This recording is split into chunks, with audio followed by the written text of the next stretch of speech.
৪ মিনিটের একটা ভিডিওতে ভয়েস দিতে গিয়ে ৪০০ বার আমার টেক নিতে হয়েছে।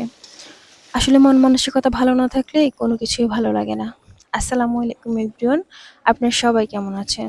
আমি আশা করছি আপনারা খুব ভালো আছেন এবং আপনাদের চমৎকার দিন কাটছে। আমি আজকে আপনাদের সাথে আমার নানুর হাতের একটা স্পেশাল রেসিপি শেয়ার করব। আমি আশা করছি আজকের ভিডিওটি আপনাদের সবার কাছে অনেক বেশি ভালো লাগবে।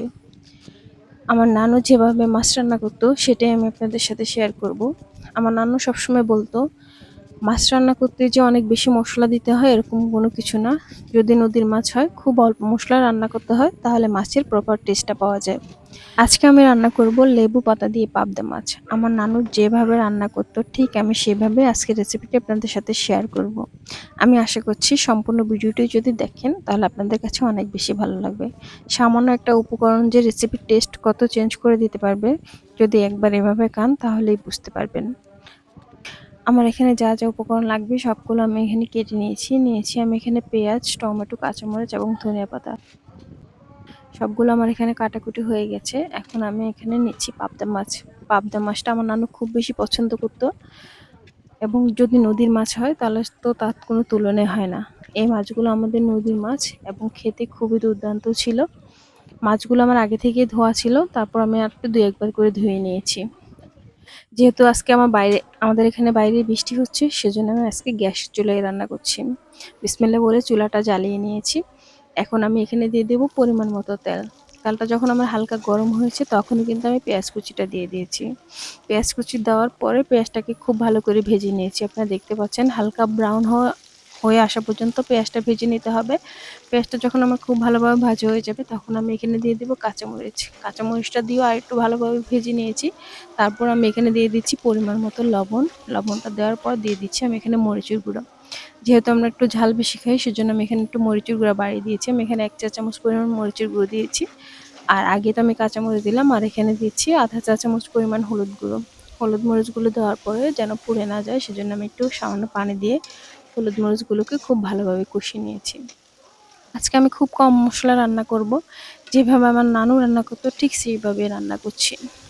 সবগুলো মশলার সাথে ভালোভাবে কষানোর পর দিয়ে দিচ্ছি আমি এখানে টমেটো। টমেটোটা দেওয়ার পর আমার নানু বলতো এখনকার টমেটো সিদ্ধ হতে চায় না সেজন্য আগে থেকে দিয়ে নিতে হয়। টমেটোটা দিয়ে খুব ভালোভাবে কষিয়ে নেব। টমেটোটা নরম হওয়া পর্যন্ত কষিয়ে নেব।